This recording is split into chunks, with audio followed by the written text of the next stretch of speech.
Hello everyone, मैं ज्योति गर्ग स्वागत करती हूँ आप सबका गर्ग के ट्यूशन पॉइंट में। हमने लास्ट क्लास में फंक्शंस के बारे में पढ़ा था कि एमएस एक्सेल में फंक्शंस क्या होते हैं और ये कैसे वर्क करते हैं। हमने उनका सिंटैक्स देखा था। आज हम बात करते हैं एमएस एक्सेल के फंक्शंस के टाइप्स की। तो मैंने आपको लास्ट क्लास में बताया था कि एमएस एक्सेल में फंक्शंस को हम 5 कैटेगरीज में डिवाइड करते हैं and these are the Number 1 text function, second one mathematical function, third one is statistical function, fourth one is date and time function, fifth one is logical functions। इन पांचों functions को हम 1 by 1 पढ़ेंगे। तो देखिए, पहले देखते हैं हम text function। text function का मतलब text से रिलेटेड, text मतलब ABCD अल्फाबेट्स, ये जो वैल्यूज होती है इनसे रिलेटेड जितने भी फंक्शंस है वो आते हैं हमारे टेक्स्ट फंक्शन की कैटेगरी में। इसमें मैं आपको कुछ मेन एग्जांपल्स बता रही हूँ टेक्स्ट फंक्शन के। जैसे फर्स्ट है हमारा इक्वल। मैंने आपको बताया था हर फंक्शन स्टार्ट होता है इक्वल के साइन के साथ। Equal concatenate open parenthesis text 1 comma text 2 and close parenthesis. ये क्या करता है, मान लीजिए हमारे पास दो टेक्स्ट है, एक माई और दूसरा हमारा कंट्री, और हमने इसके साथ ये फंक्शन लिख दिया कनकैटिनेट। तो कनकैटिनेट क्या करता है, इन दोनों टेक्स्ट को ऐड कर देगा, एक साथ जोड़ देगा, इन दोनों को एक साथ जोड़ देगा। कनकैटिनेट फंक्शन क्या करता है, जो दो स्ट्रिंग दो टेक्स्ट दिए हुए हैं उनको एक साथ जोड़ देता है। ठीक है। इसके बाद नेक्स्ट फंक्शन है हमारा लैन। लैन और टेक्स्ट दिया हुआ है ओपन एंड क्लोज पैरेंथेसिस में। आर्ग्यूमेंट क्या है हमारा, टेक्स्ट। ये क्या करता है, ये हमने जो स्ट्रिंग एंटर की, जो टेक्स्ट एंटर किया, हमने एंटर किया ज्योति और लिख दिया लैन, तो ये क्या रिटर्न करेगा, 1 2 3 4 5, ये रिटर्न करेगा 5। मतलब जो स्ट्रिंग जो टेक्स्ट एंटर किया है उसकी लेंथ को रिटर्न करता है। ठीक है। इसके बाद लोअर और टेक्स्ट, ये क्या करता है, आपने आर्ग्यूमेंट पास किया ज्योति, तो ये इसके सारे अल्फाबेट्स को स्मॉल में कर देगा। ठीक है।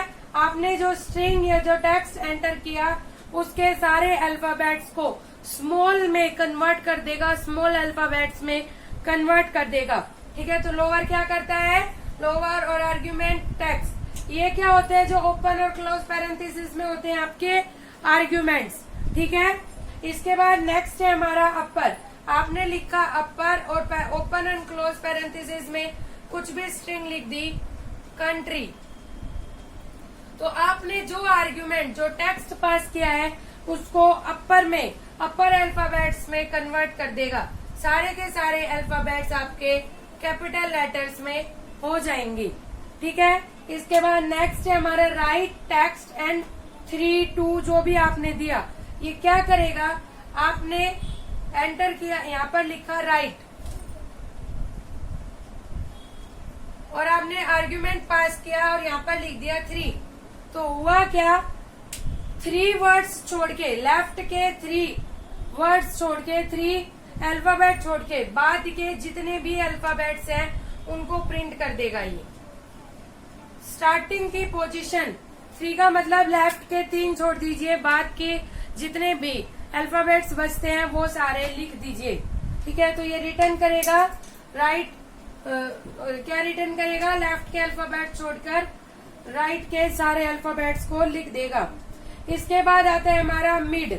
मिड देखिए ये क्या कर रहा है हमारा, आपने लिखा मिड, टेक्स्ट एंटर किया Jyoti, starting position 2, number of characters 2, कुछ भी लिख सकते हैं। ये starting position number of characters, तो इसने क्या किया, स्टार्ट करनी है सेकंड पोजीशन से, मतलब यहाँ से, और 2 पोजीशन तक, मतलब ये 2 मिड की वैल्यूज हमें प्रिंट करनी है।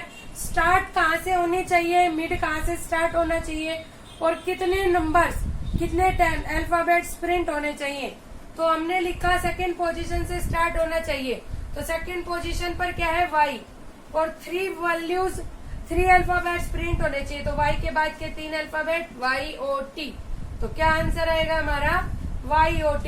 ये सारे फंक्शंस थे हमारे टैक्स से रिलेटेड। अब हम नेक्स्ट फंक्शन की बात करते हैं।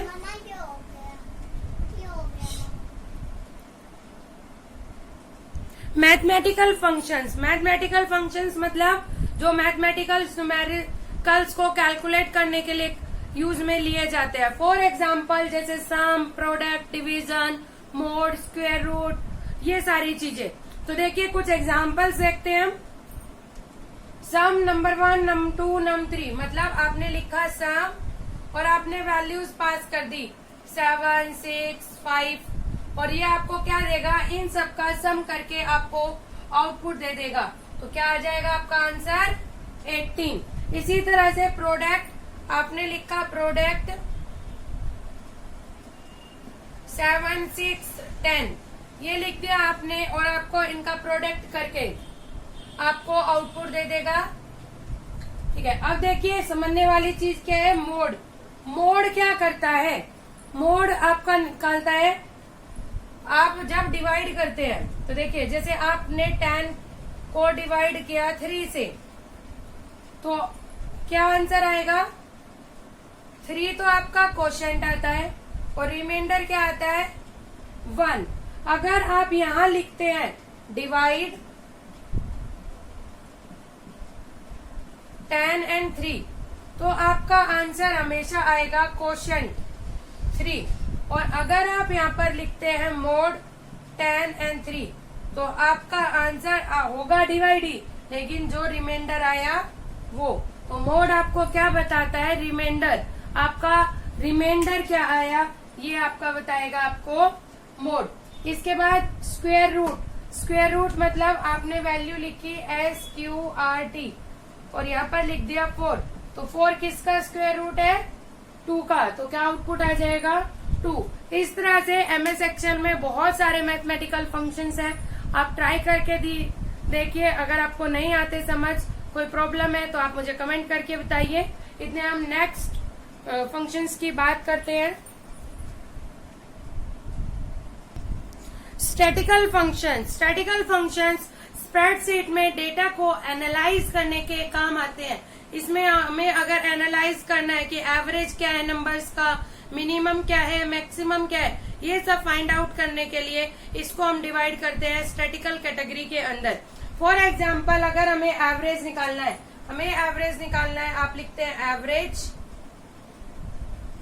और आपने यहाँ नंबर लिख दिए, तो इनका जो एवरेज होगा वो आपको यहाँ पर एज अ रिजल्ट शो कर देगा।